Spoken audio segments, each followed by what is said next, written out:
La lluvia no ha parado en horas. Cae sobre nosotros como si el cielo quisiera tragarse la tierra, como si Dios mismo hubiera decidido que no merecemos el amanecer. Estoy empapado. El barro me cubre hasta las rodillas y cada paso que doy en este campamento maldito suena como un suspiro de algo que se está muriendo.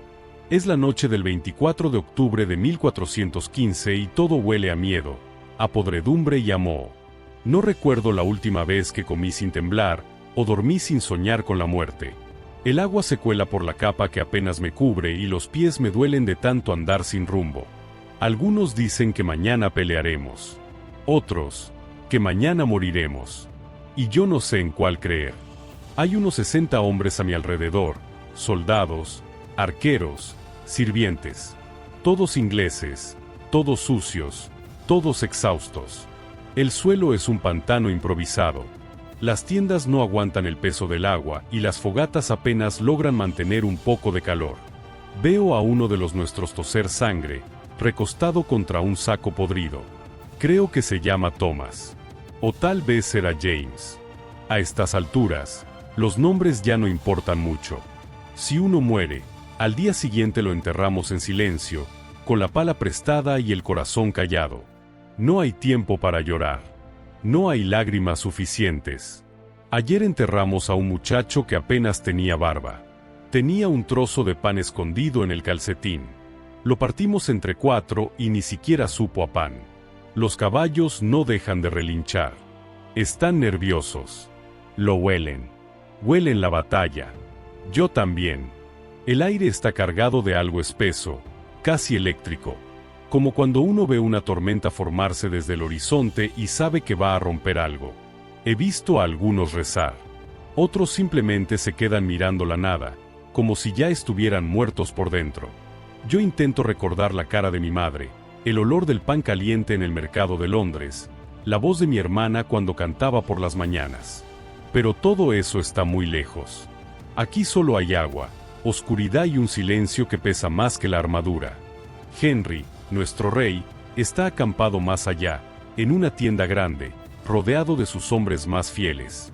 Dicen que ha pasado el día revisando planes, escribiendo cartas, leyendo pasajes de la Biblia. No lo he visto, pero escuché que ha caminado entre nosotros, que habló con algunos, que bendijo a los arqueros. Algunos lo veneran como si fuera un santo. Yo no. Es solo un hombre con corona, y yo soy un hombre con frío. Eso es todo. Hay pestilencia en el aire. La disentería se ha llevado a más hombres que los franceses hasta ahora. Cada noche perdemos algunos. No por la espada, sino por el agua podrida, por la carne envenenada del viaje, por el cansancio que rompe el cuerpo desde adentro. He vomitado 3 veces hoy. Uno de mis compañeros me dice que beba menos de la fuente detrás de la colina, que uno murió después de hacerlo. ¿Pero dónde más? ¿Qué otra opción tenemos? Me siento junto al fuego, si es que se le puede llamar fuego a estas brasas que apenas respiran. Mis botas están empapadas. El barro me ha robado el calor de los huesos. Uno de los jóvenes, un arquero de rostro pálido y cejas gruesas, me pregunta si creo que tenemos alguna oportunidad mañana. Le digo que sí. Le miento. Él asiente, aprieta los labios y vuelve a mirar las llamas. Yo me quedo mirando su perfil. Tiene miedo. Todos lo tenemos. El tipo de miedo que no se dice en voz alta, porque si se pronuncia, se vuelve real. Un trueno retumba a lo lejos. Los hombres se encogen de hombros. Algunos murmuran oraciones. Yo me abrazo a mí mismo. El cielo parece estar de nuestro lado. O tal vez no. Tal vez simplemente le da igual. Aquí, entre el barro y la oscuridad, me doy cuenta de que no estoy preparado para morir, pero tampoco para seguir viviendo así. La guerra no tiene sentido esta noche. Ni el honor. Ni Inglaterra. Solo quiero que termine. La lluvia me cae en los párpados. Me cuesta mantener los ojos abiertos. Pero no quiero dormir. No esta noche. El suelo está demasiado blando. El alma, demasiado rota. Y mañana, cuando llegue el alba, sabremos si este es nuestro final. Por ahora, solo queda esperar. Esperar bajo la lluvia. Esperar en el lodo. Esperar en la oscuridad. La madrugada se siente más larga que cualquier otra noche que haya vivido. La lluvia ahora cae más fina, pero el viento ha comenzado a soplar con más fuerza, como si quisiera arrancarnos las esperanzas junto con las lonas de nuestras tiendas. Me muevo de sitio, busco refugio bajo un toldo agujereado, y entonces lo escucho. Primero es un murmullo lejano, apenas un eco entre los árboles. Pero luego se hace más claro, más agudo, más hiriente. Risas. Vienen del otro lado del campo, donde los franceses han montado su propio campamento. Ríen, cantan. Se están burlando de nosotros. Un grupo de soldados cerca de mí también lo ha notado. Nadie dice una palabra, pero todos hemos escuchado. Uno escupe al suelo, otro saca su daga y la observa como si la quisiera clavar en la risa misma. Yo me quedo quieto, con los músculos tensos, sintiendo como la rabia y el miedo se mezclan en mi pecho. ¿Cómo pueden estar celebrando? ¿Acaso no saben que mañana vamos a morir todos? O quizás lo saben, y precisamente por eso se ríen. Porque creen que ya han ganado. Un viejo arquero, al que llamamos Ned, murmura que los franceses han recibido refuerzos. Dice que ahora nos superan 6-1, que tienen caballería pesada, que la lluvia no les importa porque pelearán sobre sus caballos y nosotros, en el lodo. Lo dice sin emoción, como si ya estuviera muerto. Otro le lanza una mirada, pero no lo contradice. Nadie lo hace. Es la verdad que todos cargamos como un peso en la espalda. Estamos atrapados, empapados, hambrientos y rodeados. No hay escapatoria. No hay milagro que nos salve esta vez. Cierro los ojos y me obligo a respirar lento. Escucho la madera de las carretas crujiendo, a un niño llorando no muy lejos, y el zumbido constante de los insectos que no entienden de guerras. También oigo rezos. Muchos. Voces quedas que repiten el Padre Nuestro una y otra vez. Un joven arrodillado frente a una cruz de madera improvisada susurra el nombre de su madre entre las plegarias. Otro, más allá, confiesa en voz baja sus pecados a un compañero, como si fuera un sacerdote. Lo escucho decir que robó en Harfleur, que golpeó a una mujer, que mintió en nombre del rey. El otro lo escucha en silencio, sin juzgar, como si también necesitara sentirse humano antes de morir. Yo no rezo. No sé si Dios nos escucha desde aquí, o si alguna vez lo hizo. Lo único que siento ahora es el peso de la espada en mi costado y el temblor en mis manos. Miro al cielo, que sigue cubierto de nubes, sin luna, sin estrellas. Todo es oscuro. Todo es lodo. Todo es espera. La risa de los franceses sigue, intermitente, como un recordatorio cruel. Hablan alto, cantan con fuerza, como si esta noche fuera una fiesta. Dicen nuestros nombres en burla, gritan insultos en su lengua, algunos incluso imitan nuestros rezos. Están confiados. Se sienten invencibles. Tienen vino, pan caliente, mantas secas. Nosotros tenemos barro, hambre y silencio. Y sin embargo, algo dentro de mí se niega a rendirse del todo. Tal vez sea orgullo, o necedad, o simplemente locura. Pero no quiero morir con miedo. No quiero darles la satisfacción de verme temblar. Un trueno sacude el cielo y la risa se apaga por un instante. Solo un instante. Luego vuelve, como si nada. Pero yo la guardo en la memoria. Mañana, cuando estemos frente a frente, recordaré esas risas. Recordaré esa burla. Y si tengo que caer, caeré con los dientes apretados y la mirada al frente. Porque puede que esta noche pertenezca a ellos, pero todavía no ha salido el sol. Y mientras no amanezca, aún hay esperanza. Aunque sea solo una chispa en medio de la oscuridad. Mientras intento mantenerme en pie, con el cuerpo entumecido por la humedad y los pensamientos dando vueltas como cuervos en mi cabeza, no puedo evitar recordar cómo llegamos hasta aquí. No fue un viaje corto, ni glorioso. Fue una caminata lenta hacia el infierno. Todo comenzó en Southampton, meses atrás, cuando zarpamos hacia Francia creyendo que seríamos los herederos de la gloria, que lucharíamos bajo el estandarte de San Jorge y volveríamos ricos, cantados por bardos, recibidos como héroes. Henry nos habló de honor, de derecho al trono francés, de corregir viejas afrentas. Y nosotros le creímos. Porque queríamos creer. Porque era mejor que admitir que éramos campesinos sin tierra, segundones sin futuro, hombres sin más propósito que la guerra. Cuando desembarcamos en tierras francesas, el aire olía distinto. Más dulce, más limpio. El primer objetivo era Harfleur, una ciudad fortificada que debía abrirnos el camino. El rey dijo que la tomaríamos en días. Fue más de un mes. Un mes de asedio, de catapultas rugiendo, de flechas lloviendo sobre nosotros.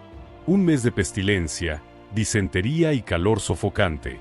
Perdimos a muchos ahí, no en combate, sino en letrinas.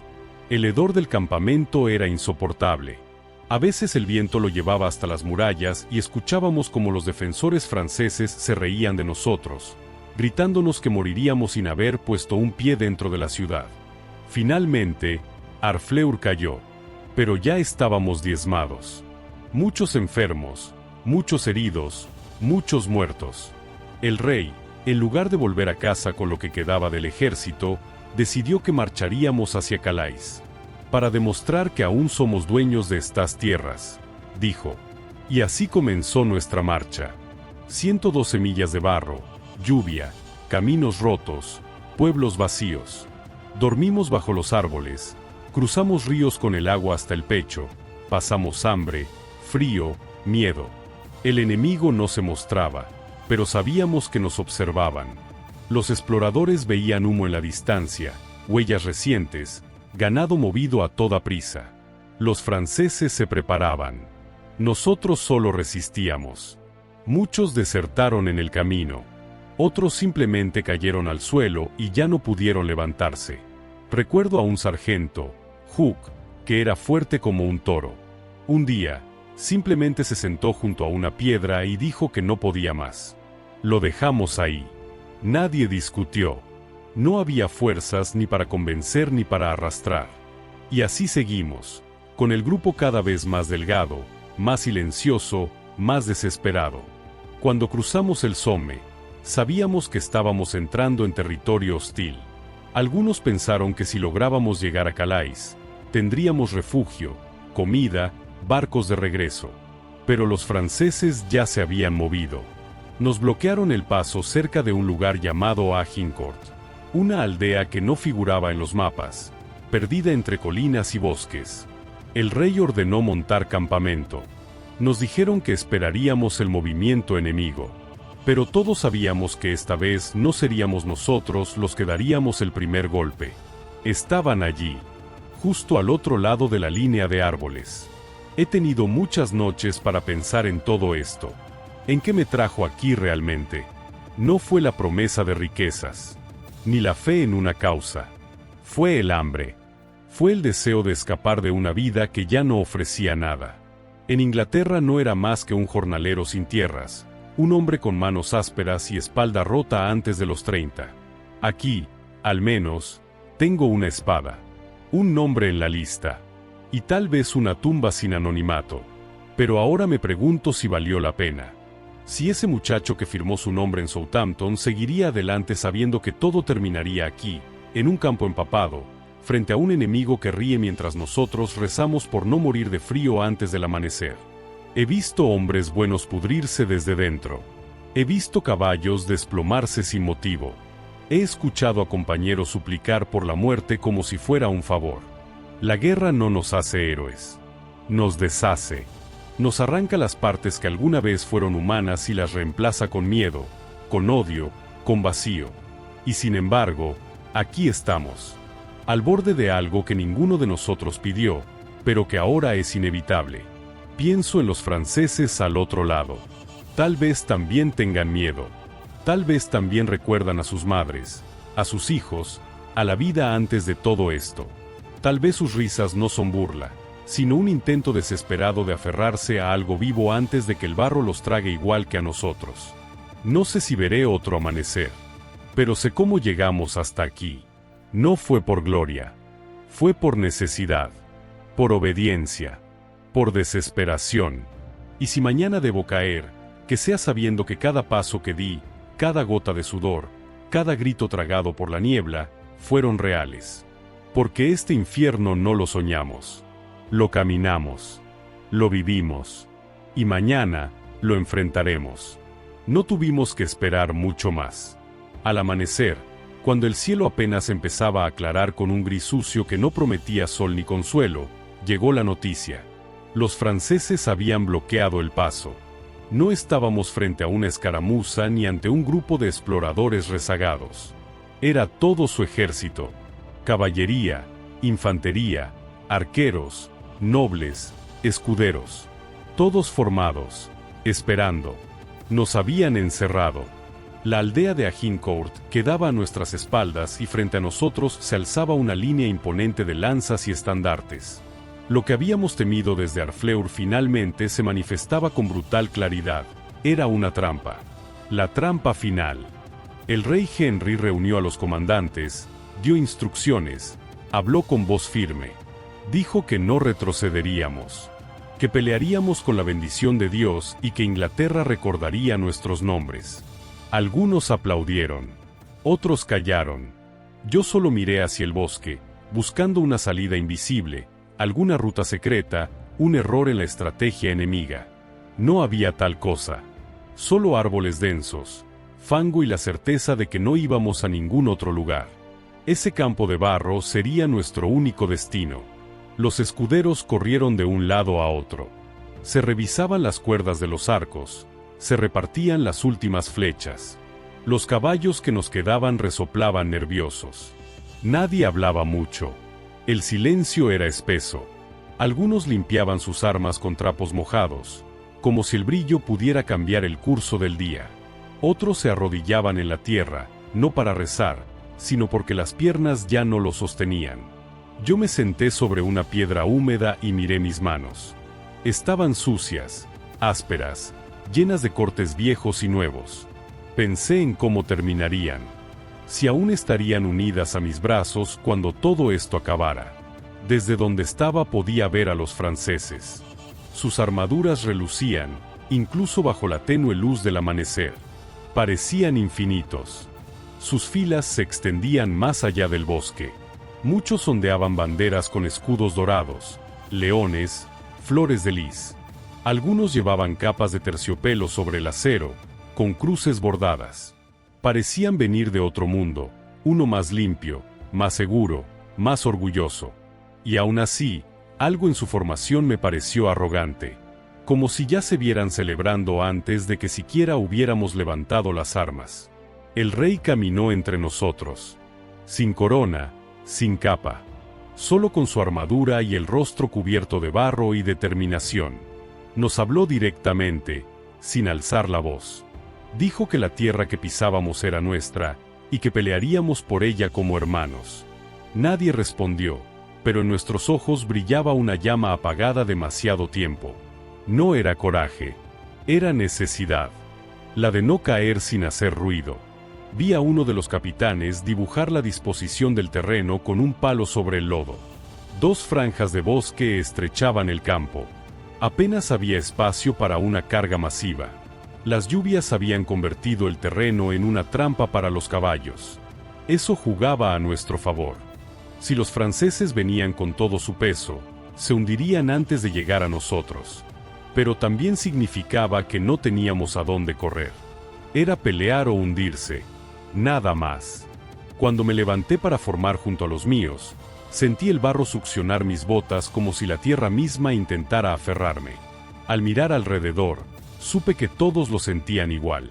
La trampa no era solo del enemigo, era del destino. Y nosotros habíamos caído en ella por decisión, por lealtad o por simple mala suerte.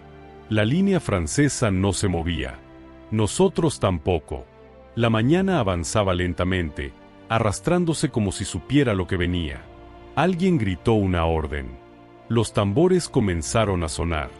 Muy pronto, el campo dejaría de ser un espacio vacío y se convertiría en una carnicería. Y aún así, ahí estábamos. Firmes. Atrapados. Pero vivos. Por ahora. Las órdenes llegaron claras, sin temblores en la voz, como si nuestros comandantes supieran que la disciplina era lo único que nos quedaba. Comenzamos a formar. La línea de batalla tomó forma lentamente, como una bestia despertando entre el barro. Los arqueros se adelantaron primero, con sus arcos largos tensados sobre los hombros, las aljabas colgadas a la espalda, el lodo cubriéndoles las piernas. Se alinearon en hileras, justo frente a los setos de estacas que habían clavado la noche anterior, afiladas como los dientes de un jabalí hambriento. Luego vinimos los demás, infantería pesada, soldados rasos como yo, con espadas cortas, hachas, lanzas oxidadas, escudos con más golpes que pintura. El rey Henry pasó frente a nosotros. Su armadura, aunque no reluciente, estaba firme. Caminaba sin escolta, con el casco bajo el brazo. Sus ojos recorrieron los rostros cansados, cubiertos de mugre, de miedo, de determinación muda. No gritó. Solo asintió, como si no necesitara decir más. Y no lo necesitaba. Estábamos listos.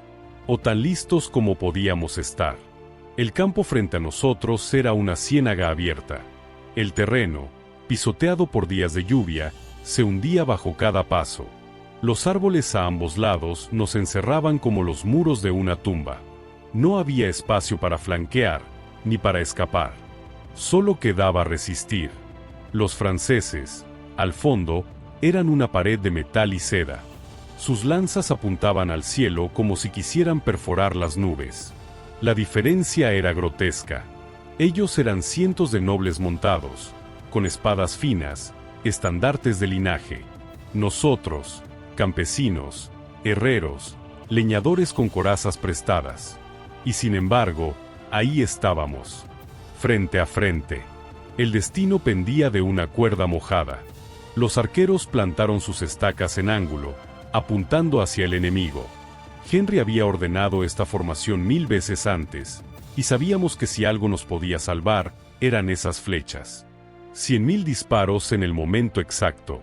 El barro sería nuestro escudo. El caos, nuestro único aliado. Un compañero a mi lado respiraba entrecortado. Tenía la cara tiznada de hollín, y el casco le quedaba grande. Le pregunté su nombre. Dijo que se llamaba Will. No creo haberlo visto antes, pero en ese momento, su voz me hizo sentir menos solo. Me dijo que era panadero antes de esto. Yo le respondí que cuidaba cabras. Nos reímos, apenas. Una risa seca, sin alegría. Pero risa al fin. Los cuernos franceses sonaron como una sentencia. Comenzaron a avanzar. Primero la caballería ligera, seguida de la infantería y, detrás, la carga pesada de los caballeros. El suelo tembló. Literalmente. Sentí las vibraciones en mis piernas, en los dedos de los pies. El sonido de los cascos golpeando el barro era como un trueno sordo que se acercaba. Algunos soldados murmuraban oraciones. Otros apretaban los dientes. Yo solo respiraba, lento, contando hasta 5, una y otra vez, para no ceder al pánico. Los comandantes gritaron a los arqueros. Se alzaron los primeros arcos. Flechas listas. Brazos tensos. El viento soplaba en ráfagas húmedas. El primer silbido partió el aire. Y luego otro. Y otro más. El cielo se llenó de oscuras astillas aladas. Llovieron sobre el enemigo como castigo divino. Desde mi posición, no podía ver si hacían daño. Pero los gritos que vinieron después eran claros. Gritos humanos. Gritos de hombres y caballos heridos, pisoteados, confundidos. Vi una de las líneas francesas romper formación. No por miedo, sino porque no podían avanzar. El terreno los estaba tragando. Sus caballos resbalaban. Algunos caían y no se levantaban. El barro los convertía en estatuas inútiles. Pero seguían viniendo. Más y más. La línea de batalla resistía. Nosotros resistíamos. Cada segundo que pasaba era un regalo robado a la muerte. Y aunque el miedo no se iba, algo nuevo comenzaba a crecer en mi pecho. No era esperanza. Era furia.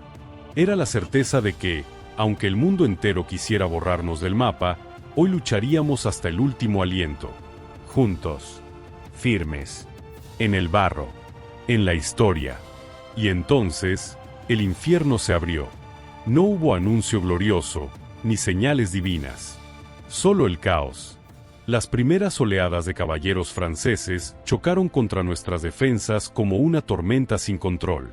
El estruendo de los cascos sobre el barro, el chocar de acero contra madera, el gemido de los caballos heridos. Todo ocurrió tan rápido que el tiempo pareció colapsar sobre sí mismo. Un instante estábamos alineados, tensos, respirando, y al siguiente ya estábamos peleando por nuestras vidas. Los arqueros seguían disparando sin tregua. Las flechas cruzaban el cielo en una danza mortal. Las más afiladas atravesaban armaduras, gargantas, rostros. Muchas no mataban, pero herían, y eso bastaba. Un caballo herido se vuelve ciego, una montura herida se convierte en peso muerto. Y eso fue lo que comenzó a pasar.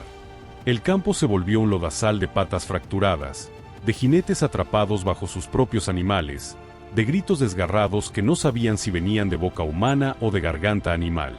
Yo estaba en la segunda línea. Vi como algunos caballeros caían al intentar saltar las estacas.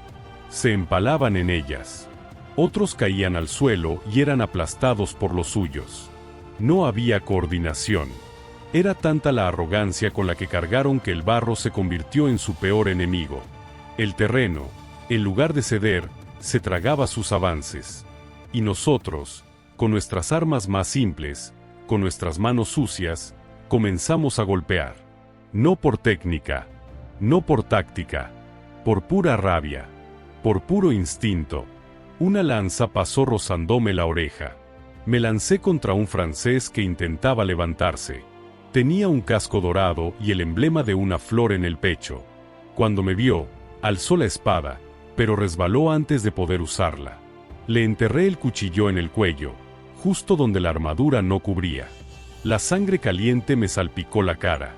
Me miró un segundo, y luego sus ojos se quedaron quietos, vacíos. No tuve tiempo de pensar en lo que había hecho. Otro enemigo se lanzó contra mí y logré desviarlo con el escudo. Grité. No sé si fue de miedo o de furia. Solo sé que grité con toda el alma, como si eso me diera fuerza. A mi alrededor, los cuerpos empezaban a amontonarse. Los gritos eran insoportables. Hombres pidiendo ayuda. Otros suplicando por su madre. Algunos maldiciendo al cielo. Todo mezclado con el sonido de los cascos chapoteando, del metal chocando, de los arqueros lanzando flechas hasta que ya no quedaba ninguna. Vi a Will, el panadero, peleando con una masa contra un noble que apenas podía moverse con su pesada armadura. Lo derribó con un golpe al casco, y luego lo remató mientras el hombre pedía clemencia. No hubo clemencia. Aquí no quedaba espacio para la piedad. El barro estaba tan espeso que mover los pies era una batalla en sí misma. Más de una vez caí y tuve que arrastrarme para no ser pisoteado. La visibilidad era nula. Todo era una nube de sudor, sangre, tierra. Cada cara amiga podía ser la última que verías. Vi a Ned, el viejo arquero, recibir un tajo en el costado. Cayó sin hacer ruido. Vi a otro, de apenas 15 años, reventado por el peso de un caballo. Solo sus dedos sobresalían del barro, temblando. La batalla ya no era una formación. Era una masa de cuerpos desesperados. Pero a medida que pasaban los minutos, algo increíble empezó a suceder. Los franceses dejaban de avanzar. Se quedaban atrapados en el mismo barro que habían ignorado. Sus filas se desordenaban. Muchos no podían ni blandir sus espadas. Algunos tropezaban con cadáveres y caían de cara al fango. Otros intentaban escapar y eran derribados por una lluvia de flechas que no daba tregua. El barro, que al principio había parecido nuestro verdugo, se convirtió en nuestro aliado. Ahí donde no podíamos competir con su fuerza, la tierra los igualaba. Su peso los hundía. Su arrogancia los hacía torpes. Y nosotros, cansados, hambrientos, con las fuerzas que apenas alcanzaban, resistíamos. Golpe a golpe, paso a paso, sin pensar, solo luchando, porque sabíamos que detenernos era morir. Un trueno sacudió el cielo, como si el mismo infierno quisiera dar su aprobación. La lluvia volvió con más fuerza. El barro se volvió más profundo, más pegajoso. Y aún así, seguíamos. Seguíamos golpeando, empujando, gritando. El campo era un infierno sin fuego, pero con todo el dolor imaginable. Miré al frente y vi a un caballero francés tratando de ponerse en pie. Había perdido el casco. Tenía el rostro cubierto de sangre. Me vio. No intentó atacar. Solo me miró, como si entendiera que todo estaba perdido. Y en ese momento supe que algo estaba cambiando. Que el infierno no era solo nuestro. También empezaba a devorarlos a ellos. Y entonces ocurrió. El giro imposible. Algo que ninguno de nosotros se atrevía siquiera a imaginar cuando nos formamos esa mañana con los pies hundidos hasta los tobillos en lodo. Empezaron a retroceder. Al principio no lo entendí. Pensé que era una maniobra, una reorganización. Pero no. Era miedo. Era caos. Los caballeros franceses, atrapados, aplastados entre sus propios compañeros, estaban cediendo. Su orgullo, más pesado que sus armaduras, se resquebrajaba. Lo vi con mis propios ojos. Un noble con el pecho hundido, la mirada perdida, intentando correr, solo para caer de rodillas como si la tierra lo reclamara. Vi a un grupo de soldados franceses soltar sus armas, levantar las manos y rogar en su idioma que no los matáramos. Algunos de los nuestros gritaban de júbilo, otros simplemente miraban incrédulos, con los ojos abiertos como si acabaran de despertar de una pesadilla. La línea enemiga se rompía. No era una victoria aún, pero era algo que no habíamos sentido en días. Ventaja. Yo me apoyé en mi espada, jadeando, el cuerpo temblando por la fatiga. El lodo me cubría hasta la cintura. Tenía sangre seca y húmeda en el rostro. La mía, la de otros, ya no importaba. Miré alrededor. No parecía un campo de batalla. Parecía un matadero. Y sin embargo, estábamos de pie. Vivos. No todos, pero suficientes. Will se acercó tambaleándose. Tenía una herida en la pierna, pero sonreía. Me dijo que creía que íbamos a lograrlo. No respondí. No podía. Tenía un nudo en la garganta. No por la emoción, sino por el terror contenido. Porque aún no entendía cómo era posible que estuviéramos ganando. Los franceses huían. Los que podían. Otros simplemente se rendían o se quedaban inmóviles, demasiado agotados para seguir luchando. El cielo seguía encapotado, la lluvia no cesaba, pero en el aire había algo nuevo. Un silencio extraño, como si el propio campo de batalla se negara a creer lo que estaba viendo. No era una victoria limpia. No era heroica. Pero era nuestra. Y aunque nuestros cuerpos estaban rotos, y nuestras almas llenas de heridas que tardarían en sanar, ese momento, ese giro imposible, nos había dado algo más poderoso que cualquier estandarte, la certeza de que podíamos resistir lo imposible. Pero esa certeza no vino sin costo. No fue un regalo, fue una factura. Y llegó rápido. Apenas los franceses comenzaron a rendirse en masa, cuando el barro ya no podía absorber más sangre, cuando el campo era un cementerio abierto bajo la lluvia, llegó la orden que nos heló el alma. El rey mandó ejecutar a los prisioneros. No lo creía al principio. Pensé que era un rumor, un malentendido. Pero luego vi como algunos oficiales se acercaban a los grupos de caballeros capturados, hombres rendidos, desarmados, heridos, y comenzaban a matarlos uno por uno. Nadie lo decía en voz alta, pero todos sabíamos por qué. Se temía una contraofensiva, que se reagruparan, que atacaran de nuevo. No había hombres de sobra para cuidarlos. No había tiempo para compasión. Me quedé paralizado. Frente a mí, un joven francés, no mayor que yo, con la armadura rajada y la boca sangrante, me miraba. No hablaba mi idioma, pero sus ojos lo decían todo. No supliques, no llores, solo hazlo. Y no lo hice. Me di la vuelta. Otros no dudaron. Hubo gritos. Hubo súplicas. Algunos de los nuestros se negaron. Otros obedecieron con manos temblorosas. Y algunos, con una frialdad que me heló la sangre, lo hicieron sin titubear. La batalla había terminado. Pero algo en nosotros también. Caminé entre los cuerpos, buscando a los que aún respiraban, no para matarlos, sino para taparles los ojos, para cerrar sus párpados si aún podían sentir. Vi rostros jóvenes, otros llenos de arrugas. Vi espadas enterradas en el lodo como cruces improvisadas. Vi las flechas clavadas en carne y madera. Y me sentí vacío. Will se apoyaba contra un árbol, en silencio. No me dijo nada. No hizo falta. Sabíamos que habíamos ganado. Pero sabíamos también lo que habíamos perdido. Porque en esa tierra empapada no solo quedaron los franceses. Quedaron nuestras lágrimas, nuestros amigos, y parte de nuestra humanidad. El precio de la victoria no fue solo la sangre. Fue la certeza de que para sobrevivir, tuvimos que convertirnos en algo que no éramos. En algo que no queríamos ser.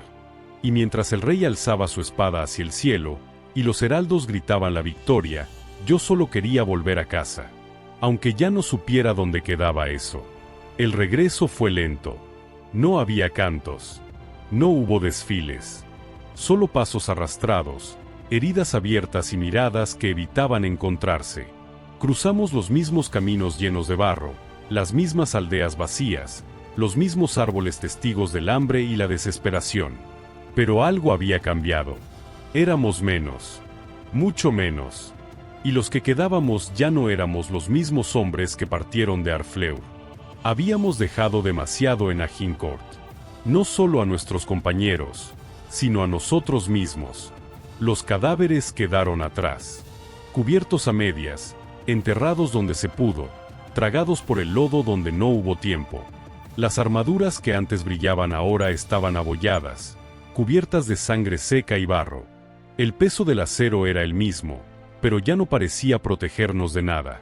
Algunos soldados no hablaban.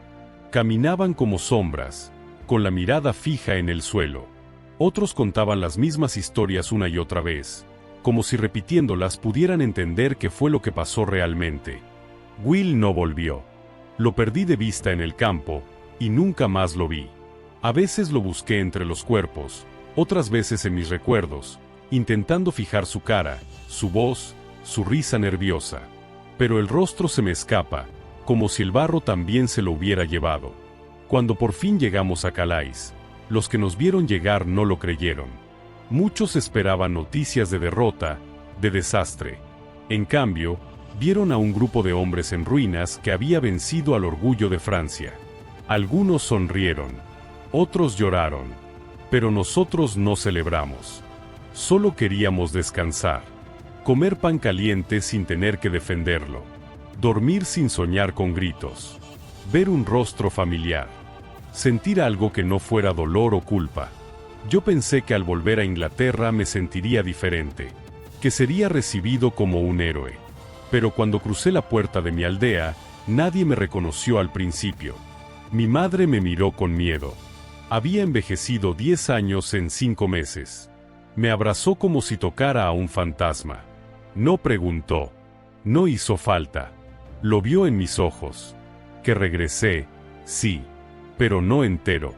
Desde entonces he vivido en silencio. Trabajo la tierra. Cuido a los míos. Pero no pasa un solo día sin que vuelva a Agincourt, aunque sea por un instante. El hedor. La lluvia. La sangre. La risa del enemigo antes de la tormenta. La orden imposible. El joven que me miró antes de morir. A veces creo que aún sigo allá, enterrado junto a los que no pudieron regresar. Porque la guerra no termina cuando callan las espadas. Termina cuando uno logra dormir sin revivirla. Y yo, hasta hoy, no he dormido en paz.